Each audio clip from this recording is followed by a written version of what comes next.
क्या आपने कभी सोचा है कि आपके घर के खिड़की, डोर्स, टीवीज़ यहाँ तक कि आपके कॉपी के जो पेज है वो भी क्वाड्रिलेटरल है, बट इनमें क्या कॉमन है और क्या डिफरेंस है आज के सीज़न में हम यही समझेंगे।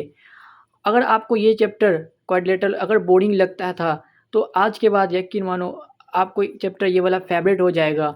और इस वीडियो को स्किप नहीं करना क्योंकि एंड में मैं कुछ ऐसे ट्रिक बताने वाला हूँ, शॉर्ट ट्रिक, जिससे आपके इस क्वाड्रिलेटरल चैप्टर के एग्ज़ाम में सभी क्वेश्चन ईजिली 30 सेकंड में ही सॉल्व हो जाएंगे।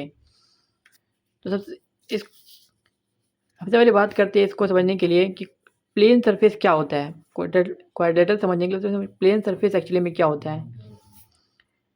ऐसा सरफेस जो कि फ्लैट हो, ऐसा सरफेस जो कि फ्लैट हो, ओके।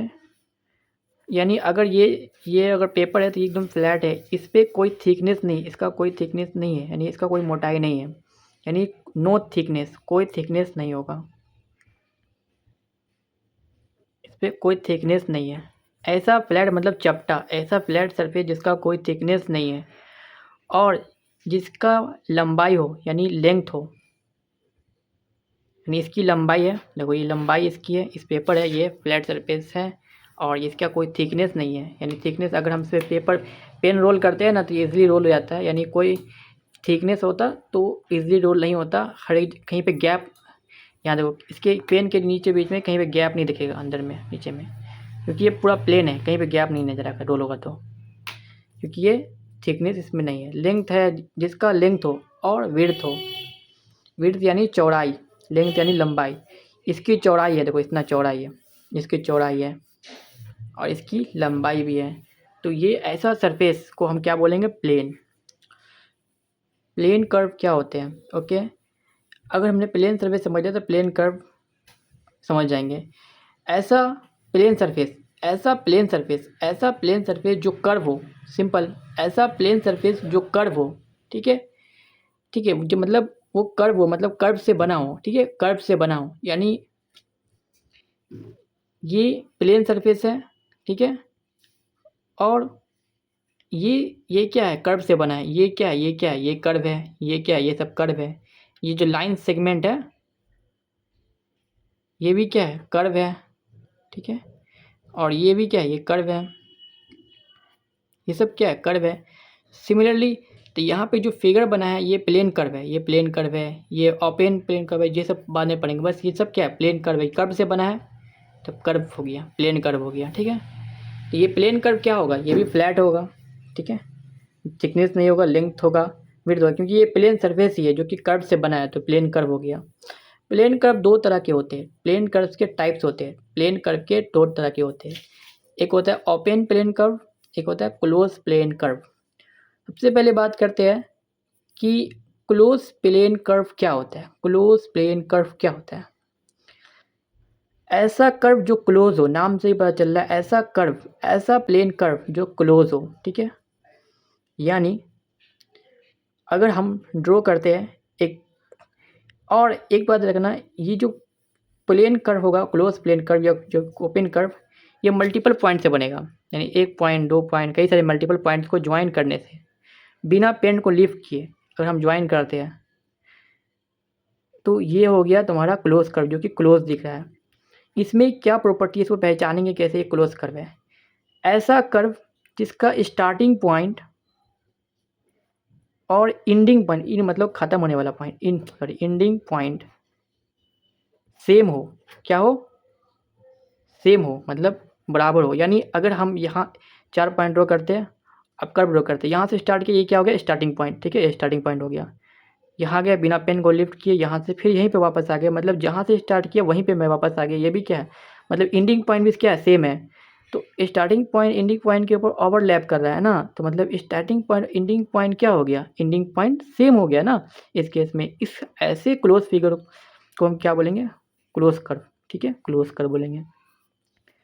और ओपन कर्व क्या है, ऑब्वियसली जो ओपन नहीं हो, यानी अगर इसमें भी मल्टीपल पॉइंट से बनता है ये कर्व, ठीक है। तो यहाँ से बिना पेन को लिफ्ट किए, यहाँ से स्टार्टिंग पॉइंट ये है तो यहाँ से स्टार्ट करते हैं, बिना पेन को लिफ्ट किए यहाँ जाते हैं, ठीक है, फिर यहाँ पे रुक जाते हैं, तो ये ओपन छोड़ देते हैं, तो ये क्या हो गया, ओपन कर्व। यानी ये स्टार्टिंग पॉइंट ये था और ये क्या था, एंडिंग पॉइंट, यानी एंड होने वाला पॉइंट। तो स्टार्टिंग पॉइंट एंडिंग पॉइंट दोनों अलग है, दोनों ओवरलैप नहीं कर रहा, इसके ऊपर ये नहीं है। यहाँ पे क्या था, स्टार्टिंग पॉइंट ये था, एंडिंग पॉइंट भी यही था, तो ये क्या है, क्लोज कर्व। जहाँ पे ऐसा कर्व जिसका स्टार्टिंग पॉइंट और एंडिंग पॉइंट सेम नहीं हो, ठीक है, सेम नहीं हो उसको बोलेंगे ओपन कर्व। अब बात करते हैं पॉलीगॉन्स के बारे में। क्लोज कर्व हमने समझा जिसका starting point ending point same हो, जो क्लोज हो, क्लोज कर्व। तो क्लोज कर्व के को ही हम क्या बोलते हैं, पॉलीगॉन्स बोलते हैं, ठीक है। लेकिन ऐसा क्लोज कर्व जो कि लाइन सेगमेंट से बना हो, लाइन सेगमेंट से बना हो, यानी ऐसा क्लोज कर्व जो लाइन सेगमेंट से बना हो उसे हम पॉलीगॉन्स कहेंगे। मतलब सारे क्लोज कर्व पॉलीगॉन्स नहीं होंगे, कुल सारे क्लोज कर्व पॉलीगॉन्स नहीं होंगे, वही क्लोज कर्व जो पॉलीगॉन्स होंगे जो लाइन सेगमेंट से बना, यानी स्ट्रेट लाइन से बना हो। लाइन सेगमेंट कैसा होता है, स्ट्रेट लाइन होता है, स्ट्रेट लाइन होता है, ठीक है। यानी उसका यानी स्ट्रेट लाइन होता है और उसके दो इन पॉइंट होते हैं, दो इन पॉइंट होते हैं, यानी वो इसका इन पॉइंट है। अगर लाइन की बात करें तो लाइन क्या होता है, लाइन जो होता है ना वो उसका कोई इन पॉइंट नहीं होता है। मतलब अगर यहाँ से स्टार्ट हुआ तो यहाँ से स्टार्ट हो रहा है, जरूरी नहीं कहीं से भी स्टार्ट हो सकता है, ये मतलब इन पॉइंट नहीं, इधर भी स्टार्ट हो रहा है इधर भी स्टार्ट। लेकिन लाइन सेगमेंट क्या है, यहाँ से यहाँ का, तो मतलब इसका इन पॉइंट है, वो स्ट्रेट लाइन होता है। तो जो ऐसे क्लोज फिगर जो लाइन सेगमेंट से बने उसे हम पॉलीगॉन्स कहेंगे। पॉलीगॉन्स के टाइप्स है, किस बेसिस पे, ऑन दी बेसिस, मतलब बेसिस मतलब आधार, किस बेसिस पे, नंबर ऑफ साइड्स, ठीक है। साइड्स यानी लाइन सेगमेंट, साइड्स यानी line segment, number of sides मतलब कितने साइड है। इस पॉलीगॉन्स के पास 3 साइड है, 1 साइड, 2 साइड, 3 साइड, ये हो गया ट्राइंगल। पॉलीगॉन्स के टाइप होते हैं किस बेसिस पे, नंबर ऑफ साइड्स के। ये 4 साइड क्वाड्रिलेटरल, इसको क्या बोलेंगे, क्वाड्रिलेटरल। तो ये हम, तो चैप्टर का नाम क्या है, क्वाड्रिलेटरल। तो समझ गया क्वाड्रिलेटरल यही होता है। क्वाड्रिलेटरल क्या है, एक क्लोज कर्व है, ठीक है, यानी एक पॉलीगॉन है, ऐसा क्लोज कर्व है जिसका जो लाइन सेगमेंट से बना, यानी वो पॉलीगॉन है। क्वाड्रिलेटरल क्या है, एक ऐसा क्लोज कर्व है जो कि लाइन सेगमेंट से बना, यानी वो पॉलीगॉन है, यानी वो पॉलीगॉन है, उसे क्या कहते हैं, पॉलीगॉन। और ऐसा पॉलीगॉन है जो कि 4 साइड से बना है, ऐसा पॉलीगॉन है जो 4 साइड से बना है, ऐसा पॉलीगॉन है जो 4 साइड से बना है, उसे क्वाड्रिलेटरल। इसको बोलेंगे पेंटागॉन, ठीक है, इसको बोलेंगे पेंटागॉन, यहाँ लिख देते हो पेंटागॉन। इसको बोलेंगे हेक्सागॉन और सो ऑन, इसी तरह हेप्टागॉन, ऑक्टागॉन, नैनागॉन, डेकागॉन, इस तरह से सो ऑन, इस तरह से ही चलता रहेगा। तो ऐसा पॉलीगॉन जो लाइंस, ऐसा मतलब ऐसा क्लोज फिगर जो लाइन सेगमेंट से बना उसे पॉलीगॉन कहेंगे, ठीक है। पॉलीगॉन्स के प्रकार होते हैं, टाइप्स होते हैं, किस बेसिस पे, नंबर ऑफ साइड्स के बेसिस पे।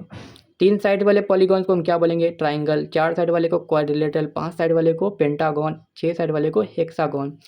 अब बात करते हैं कि क्या सिर्फ 3 साइड से ही क्वाड्रिलेटरल बनाया जा सकता है, मतलब सॉरी पॉलीगॉन बनाया जा सकता है। हाँ, 2 साइड से क्या क्वाड्रिलेटरल बनाया जा सकता है, नहीं। अगर हम 2 साइड से कभी क्लोज फिगर बनेगा ही नहीं, क्योंकि पॉलीगॉन क्या है, क्लोज फिगर है, क्लोज फिगर है ना, क्लोज फिगर है, ऐसा क्लोज फिगर है जिससे जो लाइन सेगमेंट से बनो, ऐसा क्लोज फिगर जो लाइन सेगमेंट से बनो। लेकिन 2 साइड से क्लोज फिगर नहीं बनना है तो ये पॉलीगॉन नहीं हो सकता है। मिनिमम 3 लाइन चाहिए, मतलब 3 लाइन चाहिए तभी क्लोज फिगर बनेगा। इन दोनों को ज्वाइन करिए, तीसरा line, 1 line, 2 line and 3 line, मतलब मिनिमम 3 लाइन चाहिए क्वाड्रिलेटरल के लिए। मैक्सिमम तो कितना भी हो सकता है, मैक्सिमम तो कितना भी हो सकता है, ठीक है। तो आज हमने देखा कि क्वाड्रिलेटरल सिर्फ एक शेप नहीं है, ये हमारे हर जगह है। और अगर आपको वीडियो अच्छा लगा है तो लाइक करना, शेयर करना, और नेक्स्ट वीडियो में मैं आऊँगा ट्रिकी क्वेश्चन लेकर, और ऐसे क्वेश्चन जो एग्ज़ाम में आने वाले हैं, एग्ज़ाम बेस्ड क्वेश्चन जो कि इजीली इसको सॉल्व करने का तरीका बताऊँगा, कैसे एग्ज़ाम में आप इजीली इसको सॉल्व कर सकते हैं।